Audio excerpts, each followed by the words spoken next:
What's up? Welcome back to Season 4 of Comic Book Nation, the official podcast of Comicbook.com and your one-stop spot for all things geek culture. I am your host, Kofi Outlaw, and with me today are my co-hosts, Mr. Matthew Aguilar. What up? And Ms. Janelle Wheeler. Hey, everybody. And today, guys, we are here, and I think we're going to be doing a little bit less scattershot stuff, because as if you've been following our show, you know we do cover all things geek culture, and so some of these shows can get really eclectic. We can be all over the place. But for today's show, I think we're going to take some time and deep dive into some of the big things that happened this week, because we got significant episodes of two big geektastic TV shows, Moon Knight and Halo. Both had big event episodes this week, so we need to break it all down with you guys, the fans. So we are going to jump into both and really go deep. Plus, The Batman is out on HBO Max and soon to be HBO. By the time you hear this, it'll premiere on HBO as well. So we had to rewatch it from the comfort, those 3 hours spent from the comfort of our own homes this time, and really get into the Batman and look back about, you know, what we said initially, how we feel now, where we rank it, because I had people coming to me about rankings recently this week about our Batman rankings episode. So we're going to talk about all that again now that Batman's out and we've all had a chance to kind of watch it or rewatch it, and we can kind of talk about that again. Plus, we're setting aside some big time for comics today because we had some big comics this week as well. Both things you guys wanted us to check out, things we were really excited to check out, and so we're making some extra so far for a lot of reasons. But yeah, let's just get into it. So, a couple highlights. Our awkward love triangle got super awkward Oh this my week. gosh. That's like my only complaint. I don't like it. What? Have you never had a love triangle with a man and his other self? Have you lived? Janelle Wheeler? Yeah, that's always on Lifetime. I swear, that's a regular occurrence there. Yeah, I mean, you've never been down that road? So awkward. So, I mean, but they made it awkward, which I love. Like, the show doesn't mistake it. They Like, lean into Layla it. and Steven's kiss was so sweet for a lot of people, but so awkward. Yeah. I did the article for this, and I literally clipped a photo of the most awkward moment of that kiss to use as our photo, just to hammer home, like, you know, they did this on purpose, but it was very awkward and kind of weird. But yeah, Layla and Steven made out, and Steven got punched in the face by himself for it. But it's totally understandable, by the way. Like, it's awkward, and I love that they're leading into that, and like that it's not just like, oh, hey, it's this like romantic Hollywood story. However, you can totally understand why Layla is attracted to Steven. Oh, yeah, that's the part.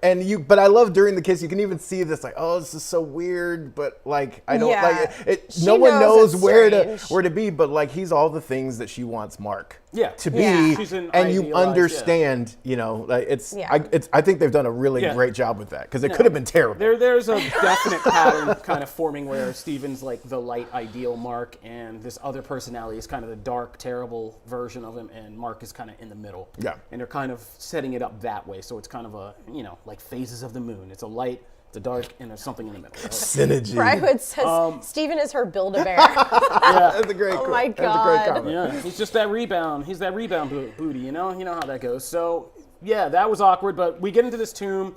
There's a bunch of mythology thrown at us about like the symbols of Horus and, you know, Alexander the Great. There's a lot of theories. Is this the Alexander the Great? Is this going to be something else? But my favorite part of this episode is Marvel went full horror, which was something we really haven't seen in the MCU. You know, we've had little scary moments, but this episode went full on kind of horror. With this kind of, I butcher their names, but they're these undead zombie priests. Yeah. And Amet Tomb, and we catch one just carving a guy's organs out and filling up some bloody statues. And, you know, Layla has to take on, badass as she is, Layla has to take on one of these things. And this episode has a lot of fake outs, right? Yes. There's a fake out the first time that you think she's going to kiss Steven, and then he stops, he gives his whole confession, and then they kiss, right? And then there's a fake out with Layla, like you think she's going to get snatched by this zombie, and then she's like, hell no. And that moment was great. That was awesome, because they kept toying with like, oh, this is what is expected. Yes. Twice. They did it twice. They do it back to back. I thought that was great. Whoever came up with that was a great sequence. And it only highlighted, you know, how much of a badass Layla is. Yeah. And, you know, she beat her own zombie because Steven wasn't doing nothing. So, you know, there was that. But Marvel going full horror was interesting. It shows that, you know, what we can do. Like, we don't need a Blade to necessarily be rated R if they're going to be doing stuff like this. Like, it'll still be plenty freaky. Like, and we'll have our pants scared off. So good. But of course, let's get to the real stuff. So at the end of this episode, Arthur Harrow, Ethan Hawke's still killing it, shoots Mark. So good. And instead of dying, Mark wakes up in a psych ward as a mentally ill kind of patient. Right. And everything that we've seen in this show, all the characters and everything are just drawn from this hospital. Like, It's the crazy. cops are patients or orderlies. Layla's guy, a the patient who homeless- steals his bingo The card. performer guy was doing the bingo. the Like the performer silent guy, like, performer there's- has a voice. Yeah, It's there's cool. a lot of like little clues, Easter eggs in the series, but they don't play with this too long because we know this isn't like a real world because we find Steven in it, of course. Yeah. Right. And Steven is a completely separate person. So we're in this strange realm, and we get this complete WTF moment at the end where Steven and Mark try to escape together after their bromance, which was the hotter thing of this episode for me. And a lot of other great. people was not the Steven Layla kiss, but the Steven Mark hug.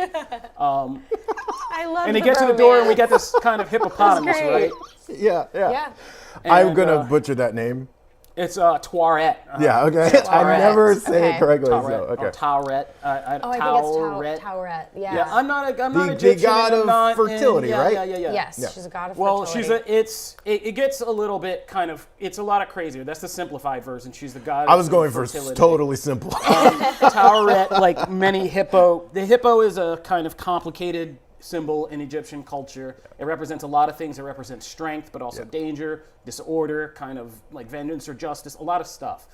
And Tourette is kind of the signature when you do enough of this research, which I had to do, is basically a goddess that can go either way. She can be very nurturing, but she's also the one who also is, and her thing is kind of like the water. She has the purifying waters, and whatever that metaphor means. Okay. So that can be like flooding the Nile and causing, Yeah. rebirth Mass- every yeah, year. okay. It could be, Yeah. and it also is her purifying the souls of the dead is one of her jobs. Wow. She usually, that water purifies the souls That's of the dead cool. and determines like kind of where you go in the afterlife, which is the pertinent part. That What's we're talking great about though here. about this sequence, when you factor all that in, is that Steven knows that. Yeah. Mark does not.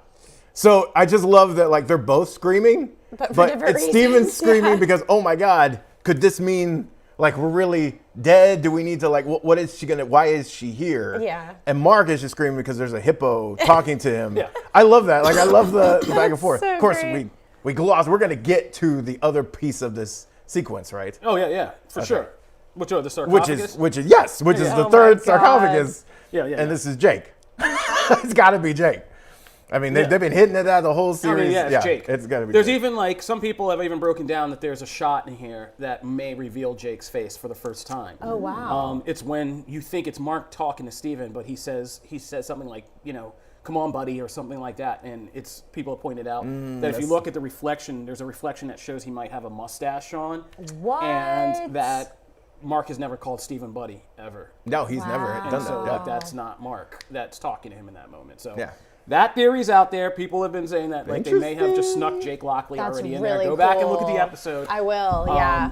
But there's a scene of Mark and Steven having a conversation, and he calls him, but it's maybe not Mark. That's really so cool. if we get out with Oscar Isaac, and if it is with his face I've seen, he looks fantastic with that mustache. So Yeah. we'll see what it is. But yeah, my theory is that this is going to be like the proverbial place between life and death, where Mark has been before when he became Moon Knight, obviously. But I think the thematic point of this whole series is going to be him, and this is also the Jeff. I was gonna say Lemire. this whole sequence is lifted directly from Jeff Lemire's Moon Knight run. And this is Jeff Lemire's Moon Knight run, but it's basically, and if you listen, Dr. Harrow says the quiet part out loud. He says it's a psychic world, and you only can hope to come to a kind of fraction of perceiving what we think is reality. So this is obviously literally like a psychic world. Because in the That's really comic, cool.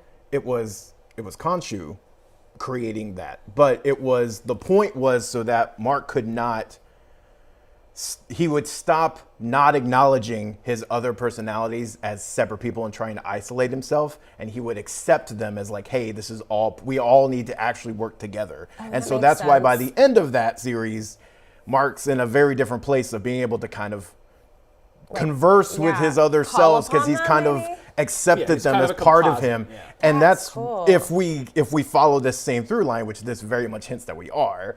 By the end of this series, we'll have that same thing, right? So then I know there's not going to be a season 2, evidently, from reports, or that they're not sure or whatever. They wouldn't need Really? But whatever future iteration of Moon Knight, wherever he pops up, I love the idea of, like, by the end of the series, hopefully we'll be at that spot where we That'd can be really great. just launch and that. Yeah, and that's been my theory all along. I've said it on here many times that I think that the reason this is going to be kind of like WandaVision in that this is a kind of origin series, an event series, and the point of it is, like you said, the Lemire thing of how Mark stops denying himself and kind of accepts all of these things about himself and these personalities.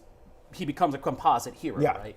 Like he's 3-4 personalities plus Khonshu in one, and we're going to get some kind of established room or scene of them where they always meet and sit, and like whether it's like I would love to see them do that that 70s show type deal, like Oh my with a single God, camera yes. just like spinning around. Circle, Please let that would be happen. The different faces, amazing. but that'll be it. And I said that'll be our new Iron Man helmet, right? Yeah. Like, instead of Iron Man's helmet, they'll just like ask. It'll be like Homer Simpson, like they ask Moon Knight a question and you just like zoom into his head, and there's like a whole other It's a whole 3D That would thing. be great. And it's just silence Yeah, now on the the outside, outside. it's just- Everyone's Yeah. looking at what is he doing? Yeah, And he's just silent. It's and really he just so comes up good, with man. like something crazy, or he does something crazy that Yeah. one of his kind of people like pulls out a skill and like, Yeah. does something. Yeah, that is a question that's popping up though online too, of because it seems like they're and again this is a change from the comics as well, since they're all versions of Mark. They're all versions, like when he dips in the Moon Knight or Mr. Knight. They're all separate people to a degree. But in this show, it's like they're giving everybody their own avatar. Like Mr. Knight is Steven, Moon Knight is Mark. The thing is like, well, who does Jake get? Well, I feel like Are it's they gonna more keep following that understandable for people like me. Like I like the way that they're doing it because I actually get what's happening and like They've made some Yeah. big changes to kind of not core concepts, but just like around the core concepts. The core concepts are the same, but they've been making some big changes kind of on the edges. Yeah. And so far it's working. I think they've Yeah. done a really good job of bringing new people in. I don't know if Jake. I'll be curious if Jake gets his own costume or if we get a brand new kind of more traditional, like fully white, kind of smoothed out Moon Knight costume that represents all three of them together. Maybe by that point, Yeah. they That's just bring them all interesting. together. A full-fledged kind of thing that kind of I'd the dig that. dapper, the I would kind of dig that hardcore too. Mark aesthetic, the dapper Steven aesthetic to kind of get. And then it all comes together Yeah. so when Jake comes in finally and they Yeah. start to really deal with him, that point is when you get actual full-on Moon And I would Knight. like to see like the That would kind be of interesting. I like white that. with a darker kind of gray color Yeah. scheme Yeah, Damon armor, said the black and kinda- white Moon yeah, Knight the black and look. white Moon Knight look. Yeah, like with an the black- armored- with the black 'Cause Jake mask. is tactical. I feel like Jake is going to make sure he doesn't get shanked. So That he's like gonna put some armor in. 2000s and Smart. yeah, that's a good. I like that idea. I Yeah, think that's so good. I think that'll Oh. be kind of what we get. If I know Marvel, and at this point, I like to Hey, think we I do. solved DC's problems Yeah. last time. Yeah, we did. Hey, we know stuff. We know stuff. Yeah, there you go. All right, so does anybody have anything to... Oh, my other thing from this was, do you guys think, one thing that popped up for me in this episode is Mark's whole kind of fallout with Layla about her dad, right? And he says his partner got greedy and killed him. Yeah. Do we think his partner's Jake? Oh my gosh, you just blew my mind. No, I didn't at first, but now that's scary. Okay, so here's the thing. I assumed always kind of that it would be a way to fit Bushman in. I always figured that would be the way to kind of fit him in towards the end, and then you've set up whatever's coming next, right? Because that's always been his marquee villain. Would be weird to not reference him at all, even in a reference, but with the way they are setting up Jake, because the way they have set up Jake is different from the books. Like, they know of Jake. Like, they're well knowledge, and they use him a lot. Like, he's the one who's on the ground and knows people and has all the contacts. Like, they use him a lot in the books. So this is a very different take on him. With the way they are proceeding, I actually think that would be an interesting way That's to really cool. make him important to, like, the relationship that is kind of part of this story. I think that would be really interesting because, I mean, look, in the books later on, Jake does some screwed up stuff. I mean, they have a daughter, and I say they because it's Mark's daughter, but Jake is the one that he's the actual father. Mark wasn't in control when they had her, and that's a my thing that comes out gosh. later on, and Mark doesn't know about it. So they've done some screwed up stuff with him in the Yeah. past. I wouldn't be surprised if they went this way and work it in there, because I don't think they're also dipping into the child thing. Well, that's what bad I think that might be a little much. Yeah, there's actually a surprising amount of Moon Knight backlash in our comments right now. Yeah. People are not feeling. I mean, we're 4 episodes in, and you guys, I mean, by now you're allowed to form that opinion. I tried to kind of spell it out for people in the beginning because I had seen the first 3 episodes, or I actually had seen the first 4 before the show started, and I tried to tell people, like, I think this is very much one big movie that's just been cut up. It's like one long National Treasure movie that's just been kind of Love that. cut up. So I get the pacing issues because this is the first one that I feel is really not built for like episodic TV. You're just watching a portion of a movie, stop, portion of the movie, stop, portion of the movie, stop. And episode to episode, it doesn't deliver that kind of like that TV satisfaction for a lot of people. What were you about to say? Well, no, I was going to say, Janelle, did you have something? This is a question that's good for me too. Is Layla as prominent in the comics as she is in the show? Because, Hell no. yeah, she's like huge in the show. Yeah, she's gotten Well, I mean, May bigger role. Kalanawe like has also just killed it. Like, this cast in I general. love her. She's changed my whole kind of. I mean, I've been out of the game for 22 years, but if I had to get back in, my whole standards would be different now. I need a girl who knows everything about history and archaeology, can stab somebody with her necklace, fight off a zombie, take care of me emotionally, and bring out my sensitive side. Like, I need a lot right now. That's like amazing. Layla said. Well, that's the thing. I would love. amazing. I think we and have keep another. those curls going even in that desert heat. And drinks out of a bag, bro. Like, come on, man. I think we have another case of We have a girl crush. We've seen it in a bunch of different movies, right? Where a character who is not the main hero becomes hugely popular. I mean, we have, and they start to form it. Like WandaVision is a perfect example. I had 2 supporting characters in other franchises as not your lead, but I don't think it works without some of those other characters. WandaVision. So I will very much see a future of her in here. I do think it's interesting, and I just saw it in here. And Where'd somebody it said go? she's a cliffhanger. She's a literal cliffhanger. She didn't go over. True. I saw the comment in here. Oh, here we go. From Bad Coyote Funky, which is a great name. Do you think the show would have benefited from dropping all at once? Not every show is a Mando or WandaVision.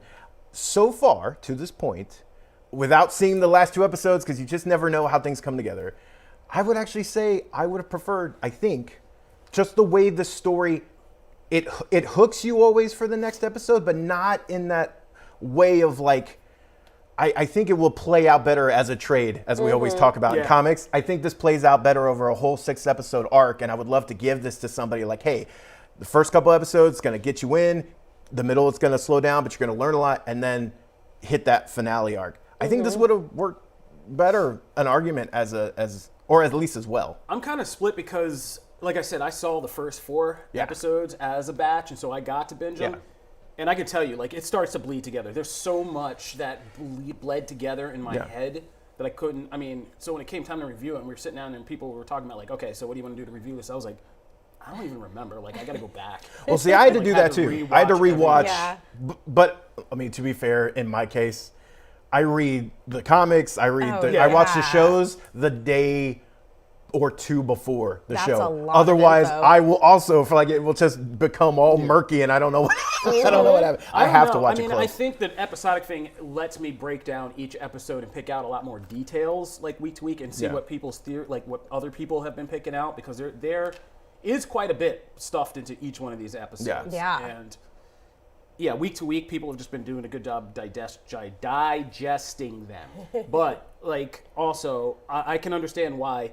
There were times, like, I would have loved to be able to go from episode 3 and 4 and do it as a block, and I've watched them as a block, and it's a much better experience to kind of do it that way. So, I don't know is our answer. We don't have an answer. I kind of do both. Like, even with all of these shows, I usually watch them week to week by myself, and then me and my parents or me and my fiance or whatever will just binge the whole thing. And so, like, they're experiencing it for the first time, but I like week to week and then also going back and binging it again. Okay, it's a totally different experience, and you get to, like, live it twice, especially if it's good content. Yep. To answer one final question from Treesus76. Love it. I don't think this will stick the landing. I think what's going to happen is next episode, the penultimate episode, because there's only 2 left, and next episode is going to be all about this, psych world. I'll be surprised how much we even see of the actual, back in the present Moon Knight, what's happening. Yeah. Because I think next week will be about all that. They'll meet Jake. We'll have to spend some time with Jake and get to do all that and have all these conversations. And then episode 6 is going to be the straight same Marvel Disney Plus big fight in the set piece thing that we know and don't so much. I don't hate it though. I love that formula. I mean, do you think so? So if it follows that, yeah. Will you feel like it stuck the landing? I will. If it follows that pattern. But okay. I was okay. Like, a lot of people didn't love the end of WandaVision, but I was totally cool with that episode. But that's exactly what happened in WandaVision. The second and last episode always was a does. flashback. Hawkeye, it's the like same thing. Even though I adore Hawkeye's ending, because I think it fit. But again, that's pretty much the thing. I will say, this is so weird. This is a very hard thing because I love when movies and TV shows reference comics, right? Mm-hmm. I'm a comics fan. I obviously love that. However, a nitpick of mine in comics is when we go into the person's psyche or we go into like the astral planes, another violator of this all the time, any place where it feels like we're just treading water and we're not advancing the main story along at all. Comics do this all the time. There'll be a whole issue where someone is literally trapped in their dreams or trapped in their mind and they got to get out. And I'm like, this is a waste of time because by the end of it, though, I don't learn anything new. Like if you're by the end of it, I get something character-wise out of that. Right. Great. Character development. But if I don't and we just wasted a whole issue on this, I feel like, why is this here? Like, this is just here to pad out the story. Yeah. And so I love that it's from that book and I love that they were so attentive to that, and there's really cool stuff. However, I'm like, really, we're gonna pull this now? Why didn't we do this 2 episodes ago? That is kind of wasting real estate. Like so if they don't pay that off, again, caveat, they don't pay that off. Maybe they will. I think that also it's important, as some people have just been saying in the comics and speculating. This very much is just, again, the true origin of Moon Knight, because he wasn't fully formed. He was half kind of formed when we got here. He had been Moon Knight, but he wasn't really in tune, and his other personalities didn't know what was going on. Yeah. Everything was a mess. And so this is just how Moon Knight actually comes into his own and becomes full-fledged Moon Knight. Mm-hmm. I think, as like some people say, I don't think there needs to be a season 2. I think what this needs to do, there are 2 ways about this. I have written a theory piece that says one thing they showed us that's important at the beginning of episode 4 is that Khonshu's prison in this statue is put in a shelf in a room where there are dozens of others. Yeah. So they made a point to tell you that. They didn't have to. They could have just said, okay, well, he's gone. He's in prison. We know that. I think that whatever they do to ultimately resolve releasing Khonshu is going to go and release a lot of things. Yeah. Not just Khonshu, or Khonshu will be like, screw this, I'm out. Right. My homies in the cell block are out too. And like he'll release everything. And that would set up Moon Knight, because not all this stuff is going to be good. Mm-hmm. And like once it's out and he's partly responsible, he's got to put it back in the bottle. I agree. And I think that's what you pointed to, and then that kicks off a whole other supernatural side of the MCU, which we're already dipping into. Exactly. With Blade, Strange and all that. Blade, Black Knight, like all this stuff, and you begin to get that Midnight Suns thing. Yeah. These are people who are hunting down this specific corner of this universe, the weird, mystical, supernatural stuff that they're all tied into because of gods or vampires or whatever. I'm like Defenders level of hype. And I would love to see that. So ooh, I'm so excited. I think that's going to be what it is. And there's 2 ways you can do that. So you don't need, and like WandaVision, they haven't said they're not going to continue WandaVision, just it wouldn't be WandaVision again. Oh, right, because that scenario and all the factors that led into that are not the same. It won't be Wanda and So you might Vision. not have Moon Knight season 2, but if you get like the Midnight Suns miniseries after this, or they launch whoever next hero in a series, and Moon Knight just plays a very significant part because he is part of the reason this person. It makes sense. So. God, I really want a season 2 though. Like I really, really, really want more Moon Knight content. But it's not. Like, it's not off the table. I agree. There's so much we're reading right now with the Night Mission and all that. Dude, stuff. Hunter's Moon. Oh my God, are we gonna get a Hunter's Moon? Yeah, the whole thing about Khonshu having 2 fists and. If you were not reading Jed McKay's Moon Knight, Jed McKay's Moon Knight, need to read it. That's like a perfect foundation for just a weekly series. I have recommended that book to. Not a shock. I've recommended that book to so many people. It's so good. So there you go. There's so many ways to go with it, and that's what Marvel's playing with right now. Yeah. Love that. They don't have one option. It's like, we could go any way with this. And Kevin Feige's learned that over time. We'll see how you guys respond.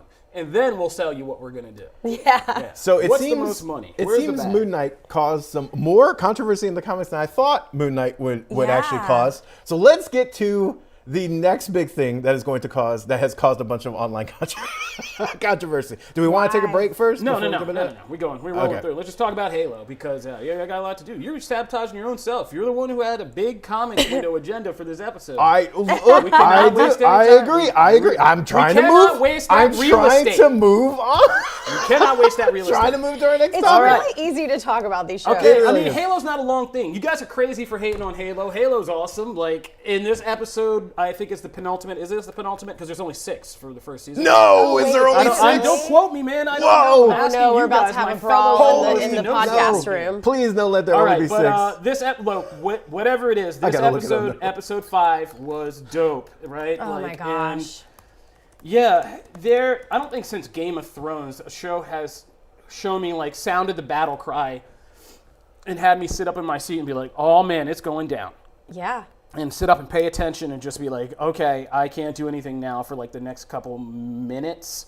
And 9 episodes. It looks like. Oh, thank Looks like we're goodness. gonna have 9 episodes in the first season. There's like so much more story to tell, it feels like. I got so scared. Which is even more impressive because I Yeah. thought this was the point. I was like, is this the second to last episode? If so, that's pretty impressive. But yeah, Halo had a thing called Reckoning, and that's sure what we got as, the mystery of the Keystones and finding Halo deepened. But yeah, let's just talk about the real thing. The Covenant and the USMC finally kind of collided in this, and we got a full-on, real video game style Halo battle, and it was awesome. Oh my was god, so it was good. so good awesome. to see the deaths from certain weapons. Oh yeah, I just know like that's a guy really or a warthog intense. getting shot and looking down Yeah, at the with the needler and then just needler. getting Oh blown my away. god. Well, it started to kind of get past, sometimes we always take on Star Wars a little bit for like, the laser, like the blaster fire never really feels Yeah. like it's deadly. Like lightsabers Right. really feel like the only way to kill somebody in that Yes. universe, right? So I love that I thought they did a really good job of that, where you felt gosh, like, yeah. that went right through you. And okay, like the yeah. sniper shots. Oh my god. And the shield around Kai, shield. where like yeah. all that stuff, Man of Brute, like all that stuff was fantastic. I want to let you two talk more because I have a little bit of a rant. So I'm gonna say that I because I can't don't want to wait be. for I don't this want to Matt be. rant. I don't want to be negative. I'm going to Okay. take on some of the fair criticisms people are expressing in the comments right Okay. now, like Bad Coyote Funky saying he doesn't like the human drama, or the No! Master Chief, Master Chief tormented hero thing. Hard disagree. If this was just an empty battle to battle to battle Right. to battle, Yeah. like this wouldn't matter. Like this mattered because we cared about Kai. Like we cared about Kai dying. We cared about like Master Chief. We Yeah. cared about Mm-hmm. even Miranda Keyes, and all that, and them just kind of, and Master Chief not screwing up because of his pellet Right. and Yeah. making the right decisions and all that stuff. So they've done the story work to make us care about Right. these battles with these little CGI creatures running out. That's my rant. Was that it was actually the perfect thing. That's the rant, is because I've seen it. We've even seen it on our site. I've seen comments. I've seen things. Oh, this finally feels like Halo. I am tired of that because Wow. the point is everyone has been dogging on this since the first episode, because the first episode had a fight.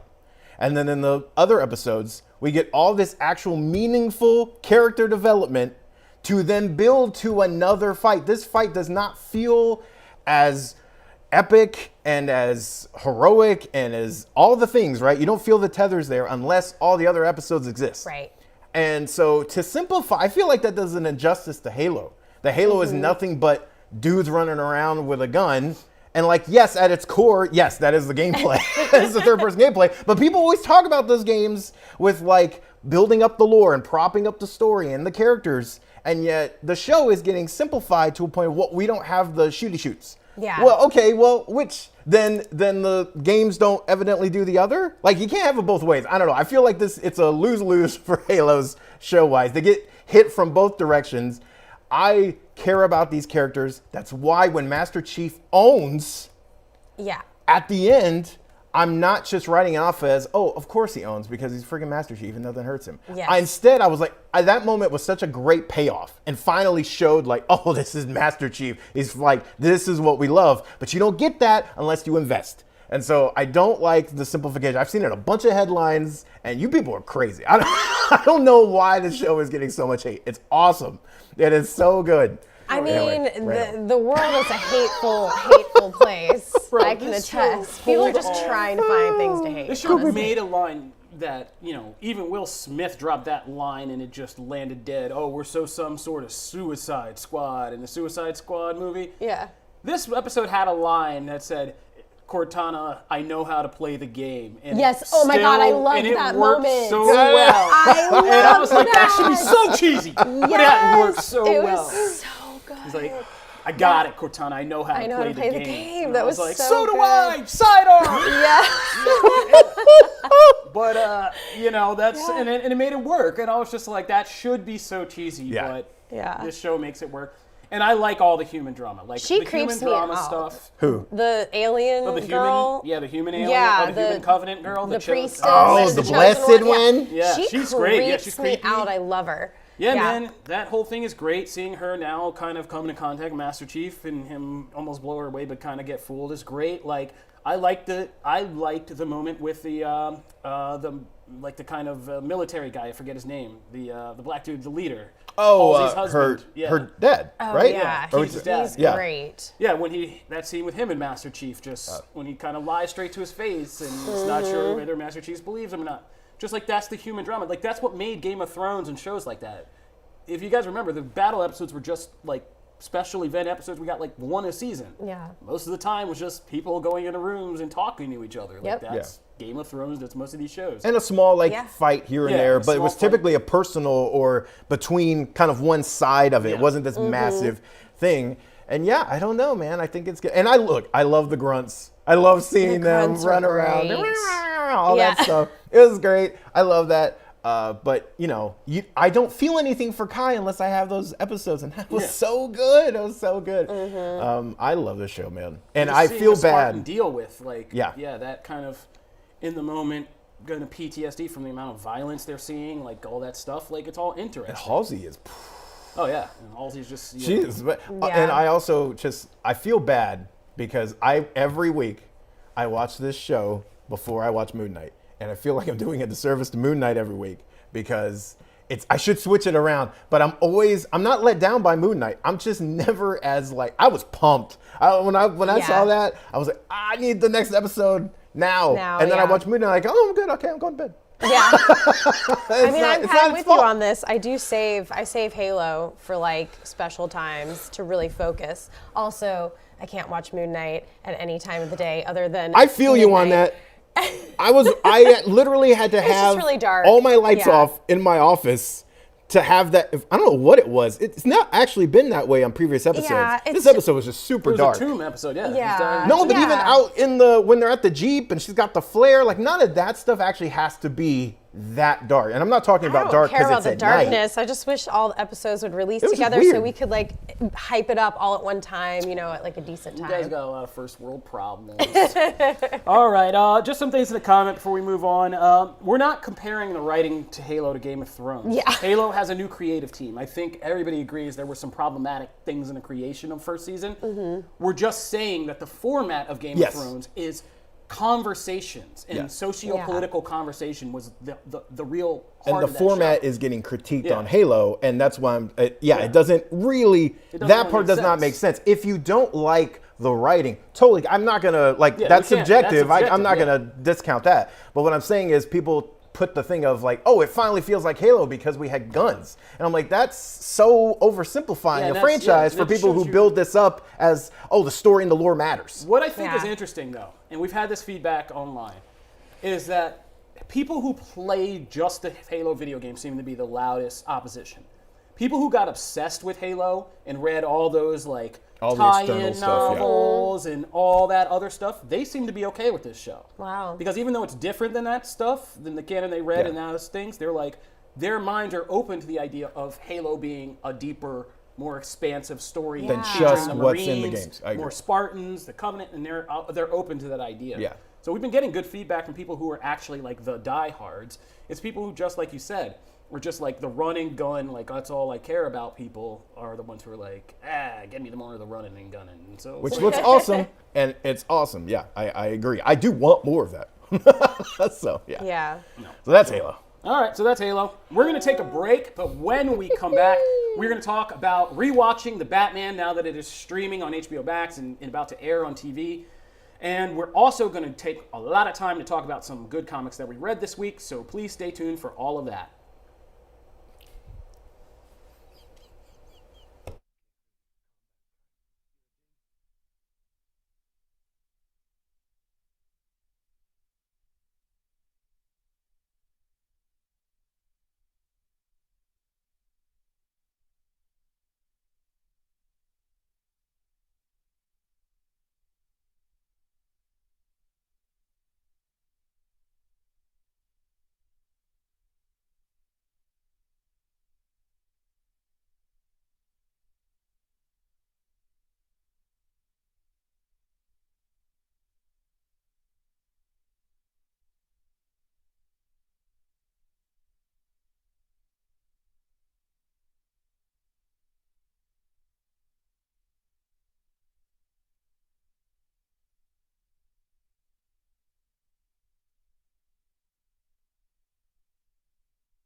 Welcome back to Comic Book Nation, your one-stop spot for all things geek culture, representing Comicbook.com. We have just broken down the latest episodes of Marvel's Moon Knight and the Halo TV series, which streams on the excellent Paramount Plus, along with Comic Book Nation, where you can catch it every Sunday morning at 9 Eastern on ET Live on Paramount Plus. So now what are we going to talk about? Well, we're going to jump over to a different streaming service. We're not going to give them too much hype because they don't pay our checks. But The Batman is now out. It is streaming on HBO Max. It'll be airing on HBO by the time you hear this. And so I was thinking about this, and I was just kind of going into this as a straight-up kind of rewatch discussion. But then I thought this morning, and I stopped and stepped back and was like, it is crazy that we're now doing rewatch discussions like a month or two after a movie hits theaters. But this is the new world order, and it seems to be working because I love it. HBO and HBO Max have come up big in subscribers, so everybody who was all about that, you can't debut things the same time as the theater last year, well, the theater might have taken a hit, but HBO Max got the bag because they got another 12 million subscribers since last year. Yeah, so man. I remember the days we couldn't even figure out what app was which. You remember when that launched and there was like 3 apps and they were all named something different? And everybody was confused. And now it's like, oh, I watch HBO Max all the time. It's a regular thing. No, HBO Max is coming up big. Yeah, they're doing good things. And so, and moves like this are why. Like 2 months later, Batman's out. It's a big, major deal. It's been like all over, and they've advertised the hell out of it every time I turn on a streaming thing or my, Fire Stick. This is all I can see. And so we got to sit down and rewatch this, like, after theaters. And honestly, I'm happy I did, and I'm glad it's out now because it hadn't faded too bad from my memory. And I was still curious. It was still buzzing and in the discussion. And this is a movie that I think is like good literature. I mean, there's 2 types of things. We always talk about books, movies, TV shows. It's like there's literature and then there's like fast food, right? Like fast food's great. You know what you're getting every time. You know it's not going to be the most filling thing, but you want it and you want it and you want it, and you get it and it gives you what you want every time, right? Literature is a little bit more, it's like going to a gourmet restaurant. They have crazy variations on things. Everything's different. It's like, a burger, it may not even have beef. It could be like made up of, shrimp and foie gras and all What are you, Ron Swanson? But like, it's just like, amazing. But that's what it is. And so like, but you go because it can be really awesome. Go fine dining. You taste something you never had before. It's crazy. It changes your whole world, right? So that's the difference between like media. So The Batman very much is like literature, right? Like the more you it's complex, it's different, it's weird in a lot of parts, but the more you kind of engage with it, like the deeper and more enriching it actually gets. And so I've now seen this, I think I've watched it 3 times this week. Wow. It's great. Oh, it's great for killing time during work. 3 hours. That's great. When I'm working, Yeah. you just have this on in the background. Look up every now and again and be like, oh, yeah. And that's Remember great. that part? So, but it's crazy how good, how much more I liked it. I'm happy because I was a little down on it, and I was between 3 stars and 4 stars. I reviewed it for Comic Book, and I went with 4 stars, and I'm happy I did. Yeah. I'm happy I went that way. I'm glad you And did, I too. knew not to trust, past Kofi. Future Kofi knows not to trust past Kofi. So, like, I had to set him up right. And I stand by my 4-star review. I still have the same criticisms of the Batman. I think you need that Bruce Wayne Batman dynamic is key to the character, I think.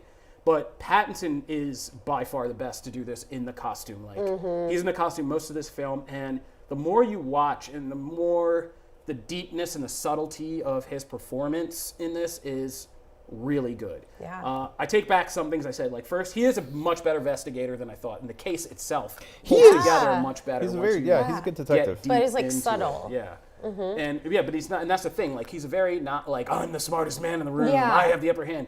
Like whenever he's with the cops and they're all looking at him weird, he just kind of floats there naturally because he knows everything about crime scene investigation. He points out things to them, but it's very love nonchalant. his style and in he those just, rooms. Like, he does stuff.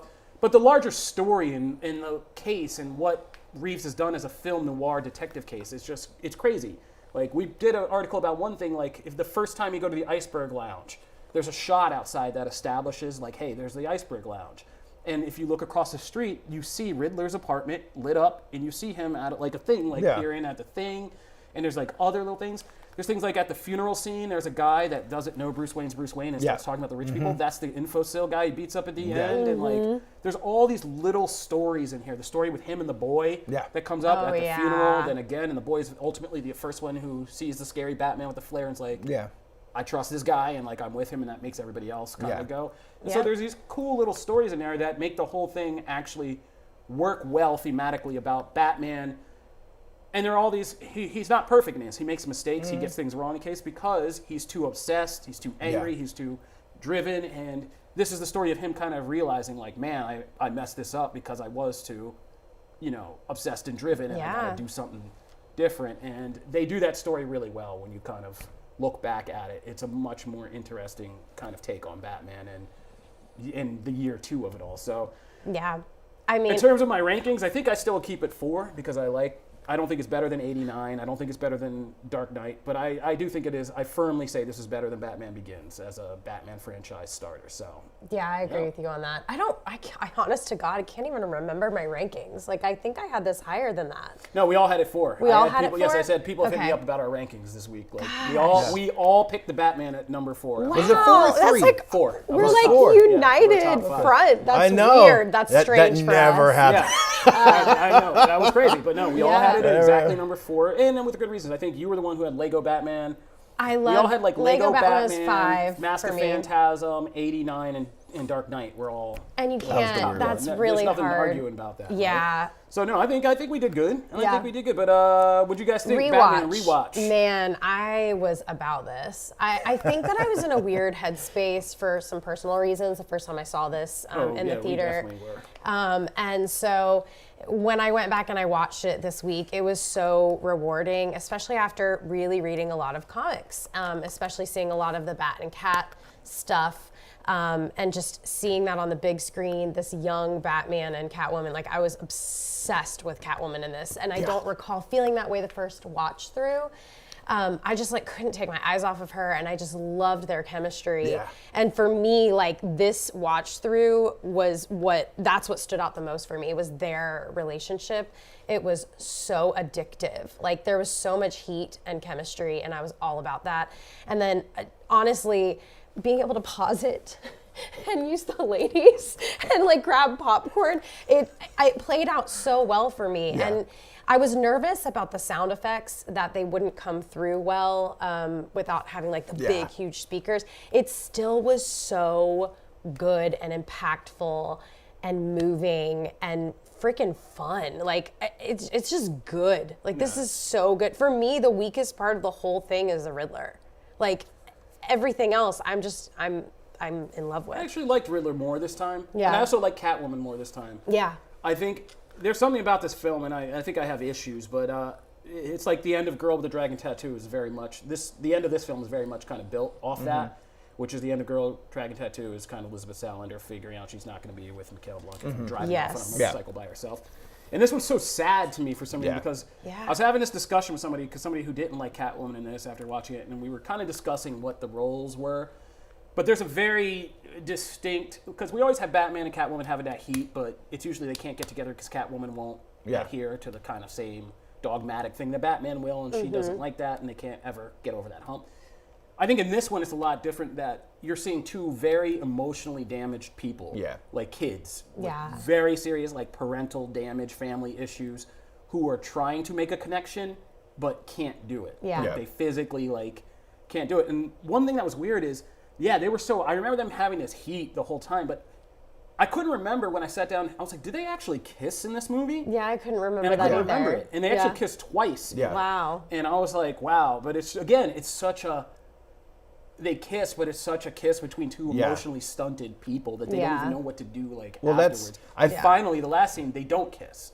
Like, at the last scene, they just kind of look at each other and they can't do it, and they both go their separate ways. It's very sad. I thought that's why this works, is because they took the best parts of like Tom King's Bat and Cat verse, but then also added this kind of awkward, like this. There's a little bit of that awkwardness because they just, to your point, they're a little stunted in that development, in that area of development of like social interaction with someone on that level, you know.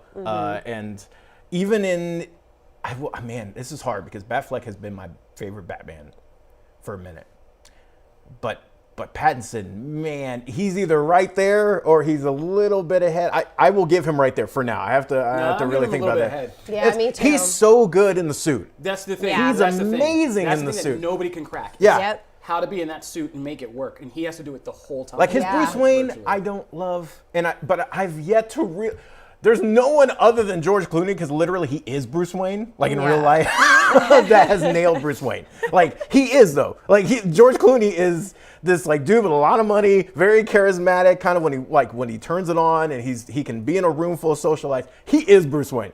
Other than him, there has not been like that perfect Bruce Wayne. Like Pattinson's is a little different, and I understood what he was going for, but like the interactions between him and Alfred, I have a love for Affleck and Irons.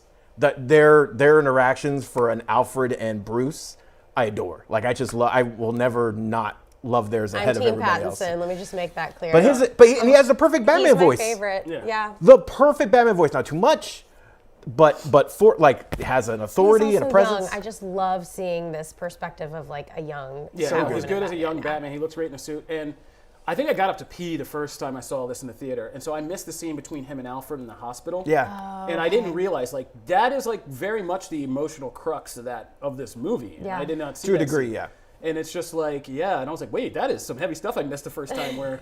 Because I thought because the trailers, it's like, you lied to me. And that's the only part I saw. And so I thought he went through the movie pissed off at Alfred and never came back. I love your Batman voice. And then, like, to see this now, it's like, oh, no, Alfred helped him begin to realize. There's a big missing puzzle piece there. I get it. So I was like, oh, man. So this was even tighter than I thought. But, I still think that Irons and Affleck have the best Batman-Alfred dynamic. But I think Bale did a great job in that scene in Batman Begins where he has to throw all those people out of his house to save their lives. I love that He's too. Just a complete dick. Like, but it's always like pieces. Yeah. Like they all have a piece of it. Like if you look at all the Batman actors, there's at least one scene with Keaton or whatever all throughout that you're like, that's a great, I love that part. Well, what I love about Keaton is he was never Bruce Wayne. He was just too weird all the time. You want to get nuts? Eating at the end of the table, like the very long he's table. So weird. He's so weird. He's so weird. But I love Clooney's Bruce Wayne, and I still think the Bruce Wayne title is still there to be kept. And I think Pattinson can come out and really, just seeing him in Tenet makes me know that he can play a very charismatic, kind of, rich, pretty. But I agree with you both. I came away liking this movie more. I think I came away just appreciating things. I will say I agree with Janelle. The Riddler, just the concept I understand, but it always just, I don't know, it doesn't scratch that Riddler itch for me. Not even from the riddles, because they got all that. I thought that was actually really well done. It's just like the whole like Saw aspect. I don't know, just didn't click with me. And I was like, okay, that's cool. It's not for me, but that's fine. They obviously did John Doe from Seven, which is right. And so I love that. It's just, I don't know. It just never clicked with me. I didn't like the interrogation scene, and I don't think Paul Dano always has to do the child voice thing.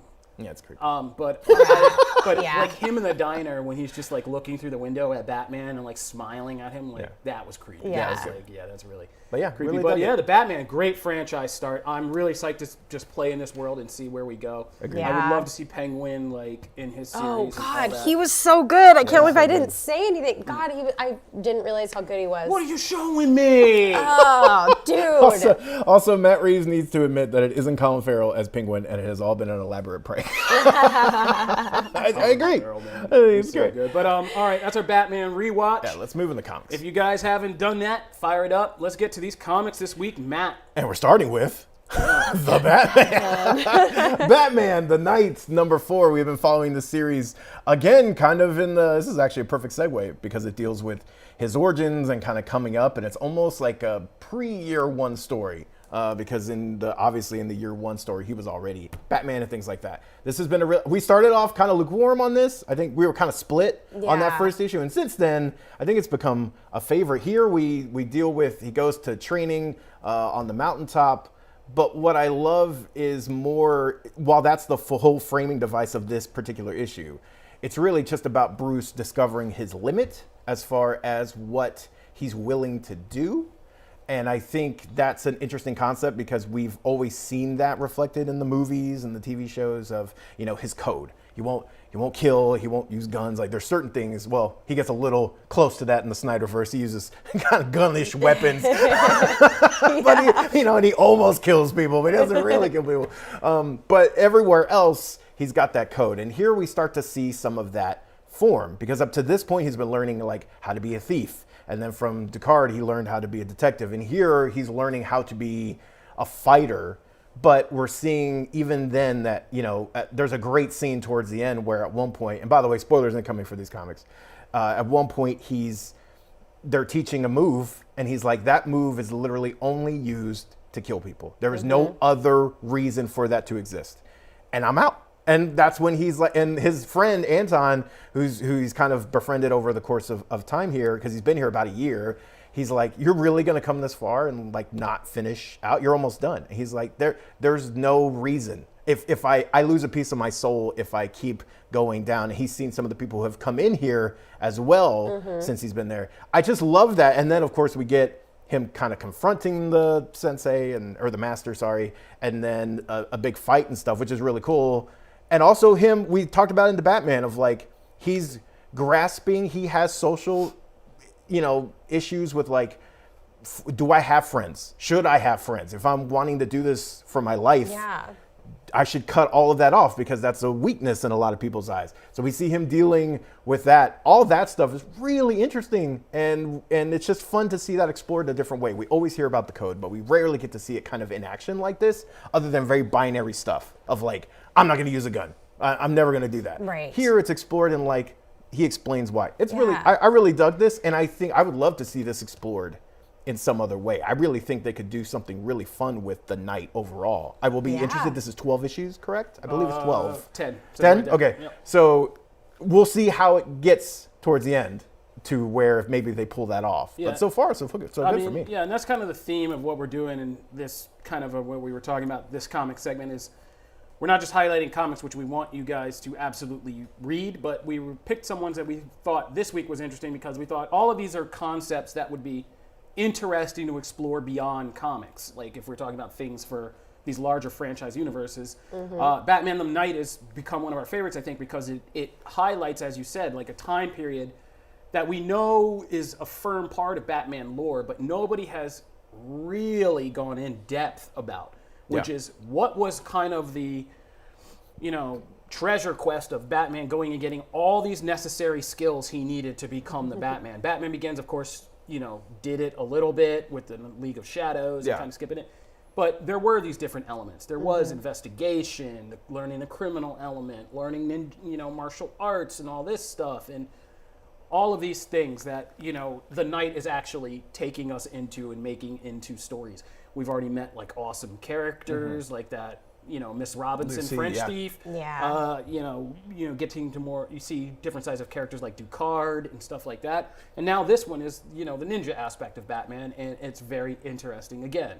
And Chip Zdarsky is just doing such a great job of taking that mythology window and expanding it into something that, I would love to see like a series. Oh my gosh, or yeah. just an event miniseries that just explored kind of, even for like Robin Pattinson's Batman. I mean, I don't know how crazy Matt Reeves wants to get with all that, but like just something along those lines, even if you did a more grounded version of this. Like, I could see anyone in that. I don't care who's in that role. Like, I mean, honestly, just to see this played out on a screen would be awesome, even for casual viewers. Like, people would understand him so much better, because I know that entering into like any Batman content as a kid, like I had no idea. I'm like, he's just Batman, and he fights, and like Joker's creepy, and and like as I explored more, mystical and magical and superhero, typically like powers and stuff, Batman kind of got pushed to the back for me, because I'm like, well, what's so great about him? Like, as a detective, like I'm not into that.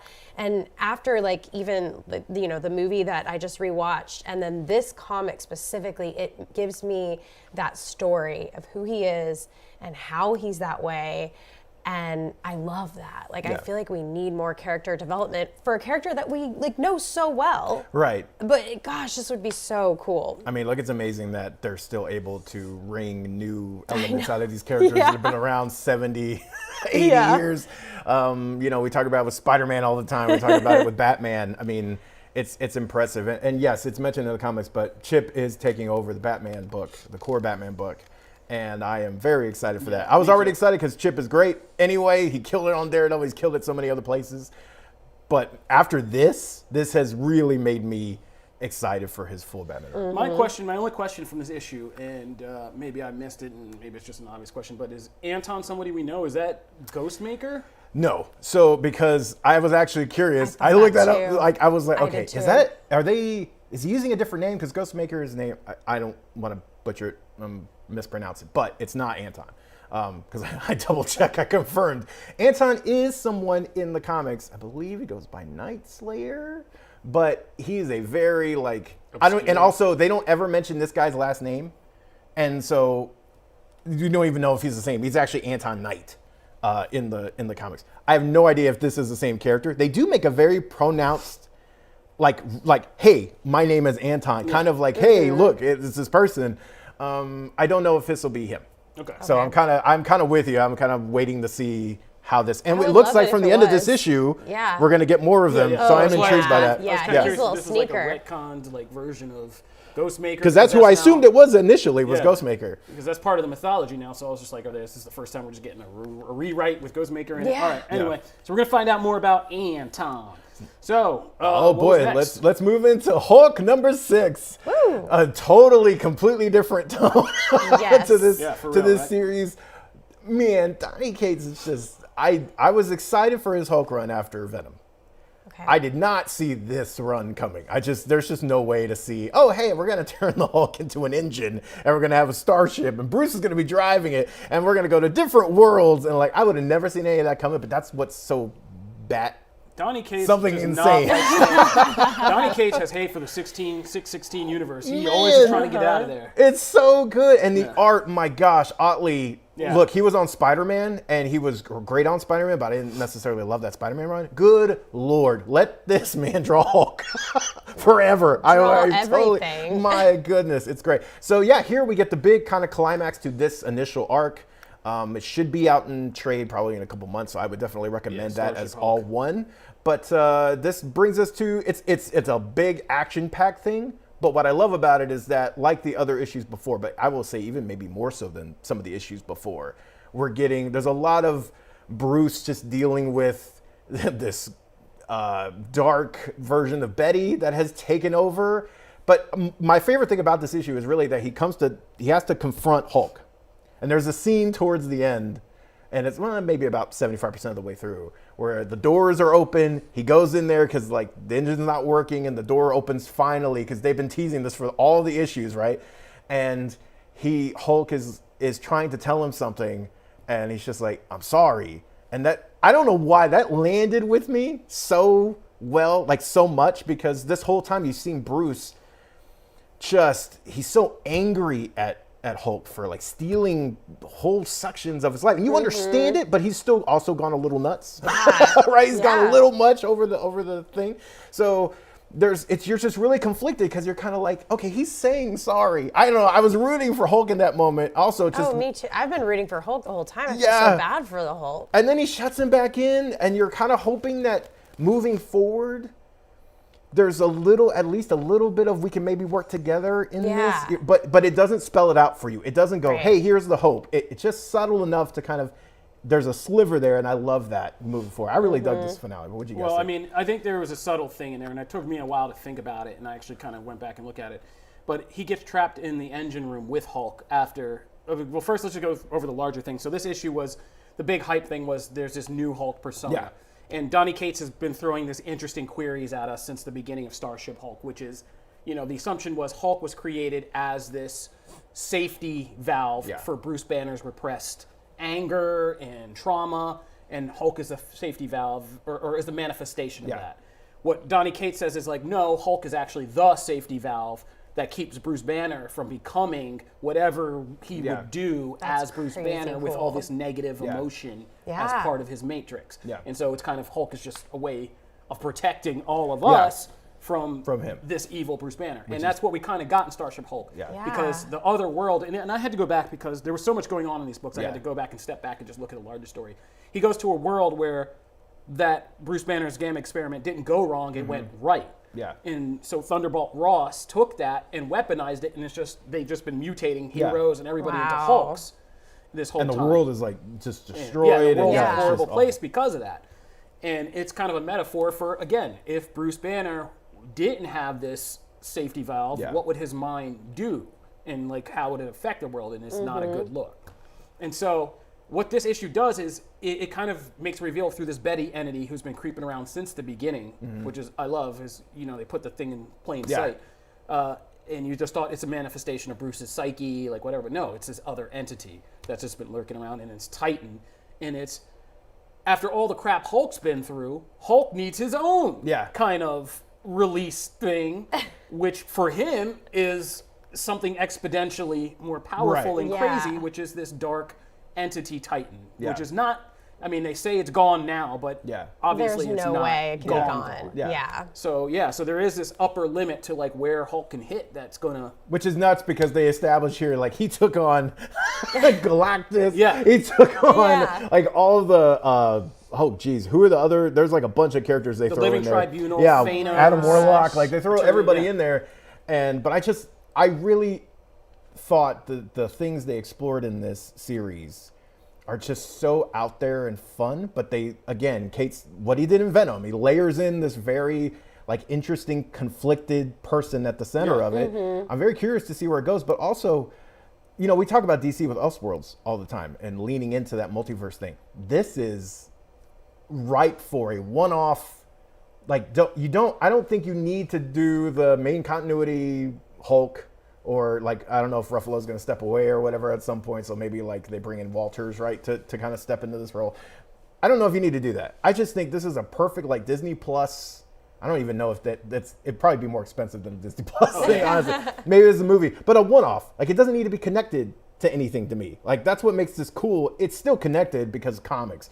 But with your MCU stuff, I would love to see this on the screen. But you don't have to go and weave everything. But like Moon Knight, I would love to see. I mean, it would be interesting if you just got like you said, a one-off feature or like short like event thing that's just about Mark Ruffalo's Hulk, and dealing with himself internally, and whether you don't go the full Starship Hulk of it all, but getting that structure of Banner being in the captain's seat and the Hulk being the engine that kind of drives this thing. It's an interesting thing. Yeah. And I too am very interested to see where we go here, because we're getting more traditional after this. It's Banner of War. Hulk and Thor are about to fight. I want to see what happens when we take this new kind of Banner Starship concept into more traditional Marvel. Yeah. I know you liked his Venom run a lot. Did yeah, you like but I just want to much? rewind. Like, I am not buying Mark Ruffalo as like this twisted dude that needs a safety button. Yeah, and, like, no, I'm just not. I don't know, like, he's Professor Hulk. He's too sweet. Like, he's a sweetheart. Like, I can't If I were to want this on anything, for me it'd be an animated something or what other. if they just did the whole season? Oh, good. It'd be a great what if episode. Yeah. And it's also a lot. Like it's a lot of information, and it really twists like our concept of Hulk if you are a casual viewer. So I feel like it would confuse. There's not let's be clear. There's not universal love for this right now. Some people are just. I love it as a comic book though. Yeah. Like I loved this comic book. It was so much fun. What were you asking now? No, I don't remember. It's fine. But yes, I would like to see it as like something animated. What if would be so cool. No, I was literally asking you that. I was like, I know you liked his run on Venom because it kind of had some of those far concepts, but did you like Hulk as much? Like, have you enjoyed this as much? Yeah, it's the art really speaks to me the most, but sometimes I got a little lost. Like sometimes I didn't know what was happening. Like before the show started, I was like, who is this woman? Like I don't know who that was. And I don't know why I didn't put that together, but I couldn't figure it out. So there were a few like moments where I dropped. Like if they did put this onto some kind of screen, there are a few elements they can keep out that would be fine. Okay. It's just this would be too crazy for like a full. It's a lot of information. Yeah, but I loved the book. Yeah, it's so fun. It's a good story. Interesting. Yeah. All right, let's move into, and I'm gonna let Kofi take this one. Yeah, you guys asked for it, so I pulled an executive move just to made it in. Admittedly, I did think this was the last issue, so you guys got me on that one. I didn't know there was gonna be a book 4. Dude, these things come out I thought it was a 3-book series. I really did. Yeah. But it wasn't. It could have been. I mean, there's a lot. There's another not, Black Label great. It's Catwoman, Lonely City. And we've gotten some really great Catwoman stories. We've been a little bit conflicted on Bat and Cat, but we said like the Bat Cat Annual, which told this crazy Catwoman story that ended with her death, was awesome. And this one has been really good. Like, I like this up there with like the whole White Knight continuity of Batman, and just giving us, familiar Batman characters to shine in new contexts, whether it's Joker or Harley Quinn or in this case Catwoman. And if you guys haven't been up on this series, it's Lonely City is about a version of, the Batman lore where Batman died in like this horrible incident. Catwoman is involved. There's kind of ongoing, unveiling about like, what all happened. But Catwoman was involved, and she went to jail for 10 years. And she gets out of jail in a very different Gotham City where Harvey Dent, where Two-Face is the mayor. Costumes are done, like all that stuff's done because largely of what happened to Batman with Catwoman. And she's a very public figure, and it's a big deal that she's out of prison. It's a very socio-political issue. And she's just a pissed off older lady now. She's going to go pull a heist to kind of screw everybody over. And so she gets a ragtag team of whoever's like left. So good. Like a middle-aged Killer Croc and some other people to go pull this epic heist in the Batcave. And so this is what this whole book has been about. And this issue was really good. I mean... So fun. There are just certain just sequences in this series that are just so good because it's not too different from like I said, White Knight or the Rogues book that we're reading right now. Yeah. But it's just a character of how it nails the character of Selina Kyle as this older, jaded Selina Kyle is so good. Just a sequence of her in prison was so sad and just like such a great sequence of her years in prison. Just like year 1, year 2, year 3. And they do a great job, by the way, of condensing that. Oh, yeah. In some books, that would have been 9 pages. Yeah. And it's like, credit to Cliff Chang. One of my favorite artists. I have numerous stuff of his hanging up behind me in my office, typically. Amazing work. And this has just been like from cover to like front to back. This is a gorgeous issue. But it's a lot of Cliff is so good at taking emotion and expression and doing it in a very small area. Because like sometimes we get a lot of panels in these pages.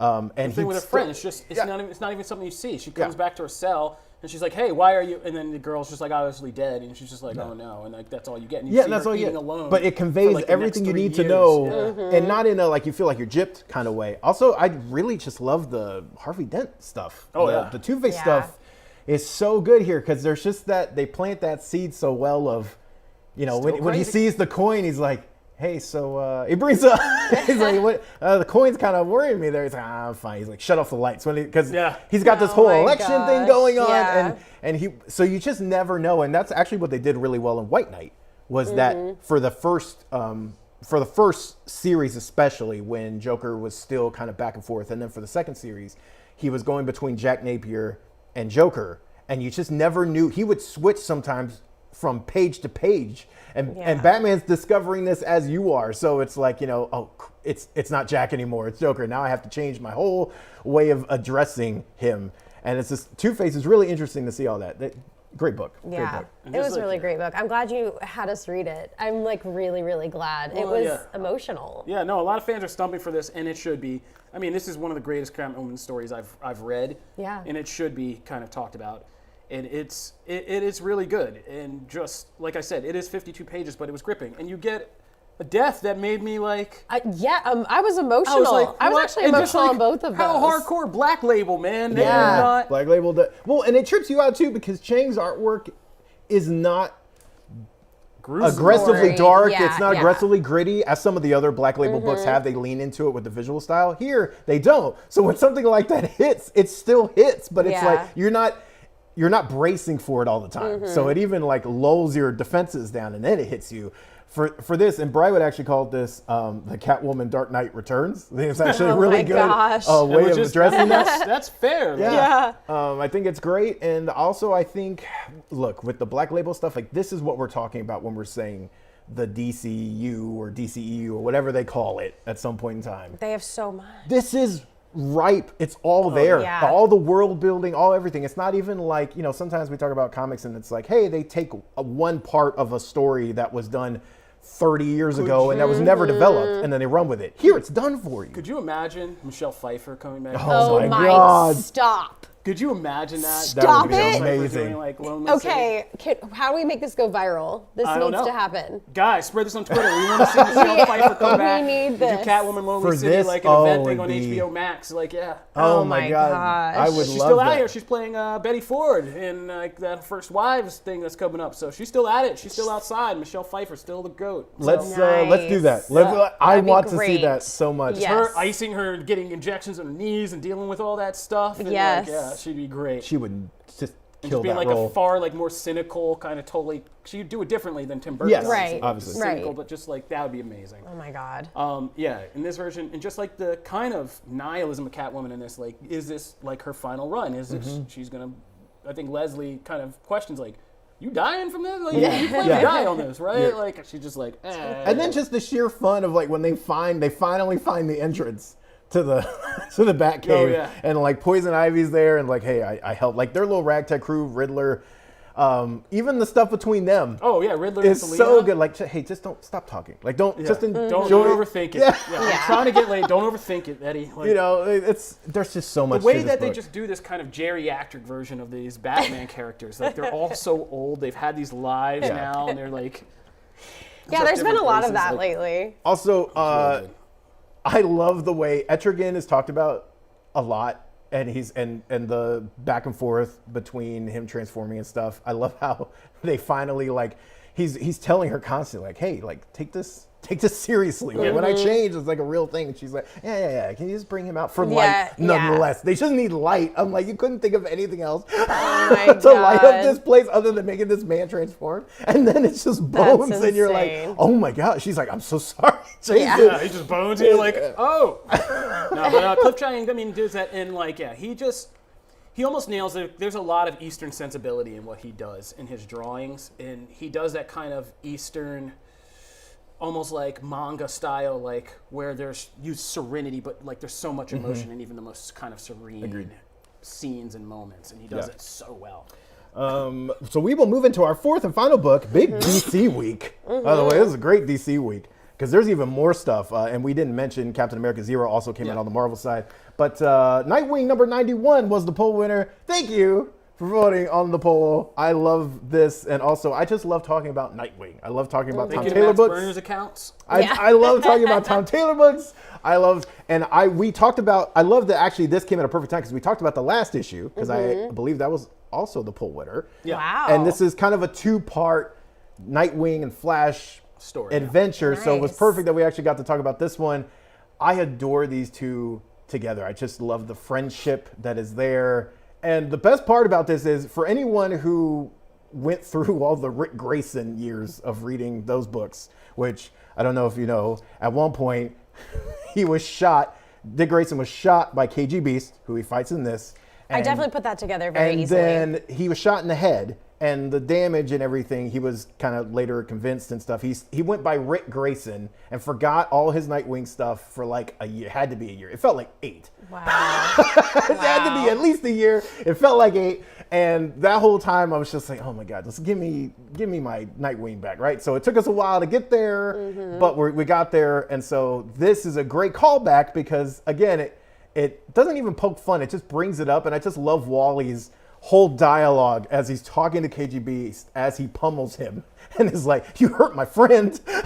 You almost killed him. And then you made him like, he's just going through this whole thing.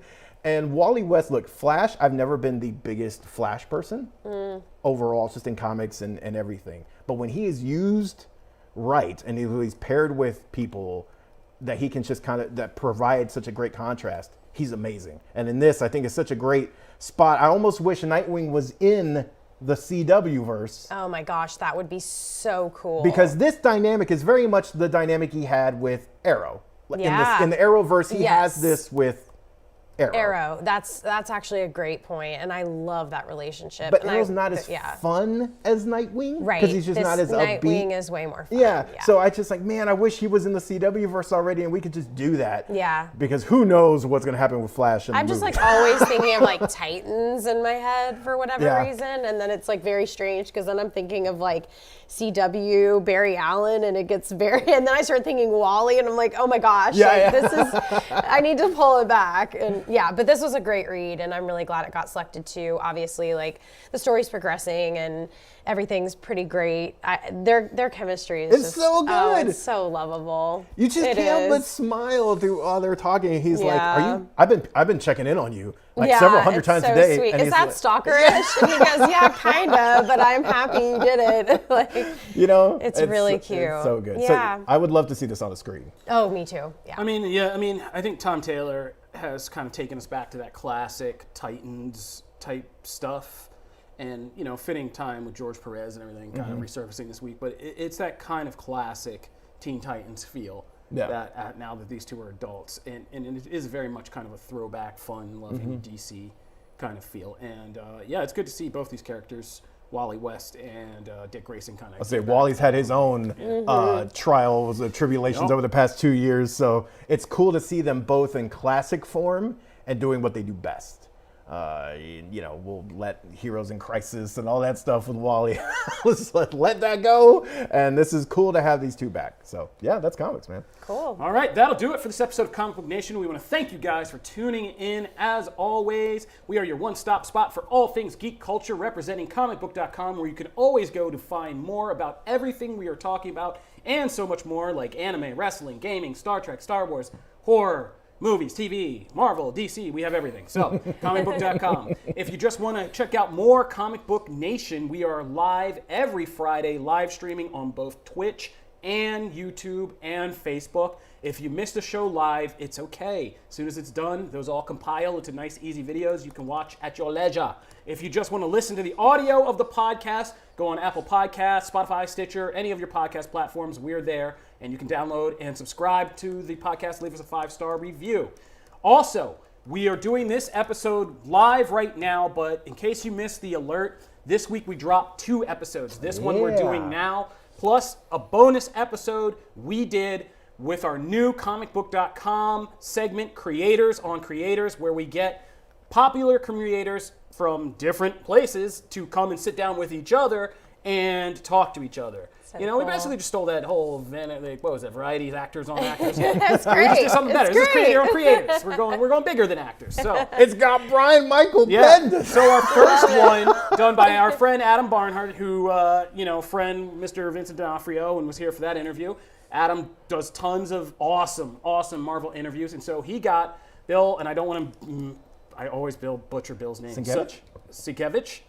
Is that who you're saying? Okay, yeah. Yeah, say it again. Sienkiewicz. That's how Bill I always say Sienkiewicz. it. That's how I always say it. Am I saying it wrong? I don't know. I butcher it. Bill Sienkiewicz and Brian Michael Bendis, both of whom have had time with Moon Knight in their hands, sat down to talk about Moon Knight. So very timely interview, and we made it a whole bonus episode so you can talk to 2 comic icons talking about Moon Knight. It's great stuff, so check that out. So, 2 episodes of Comic Book Nation this week. You're welcome. Go into the weekend. Have fun. We'll see you here next week. Peace. Bye, guys.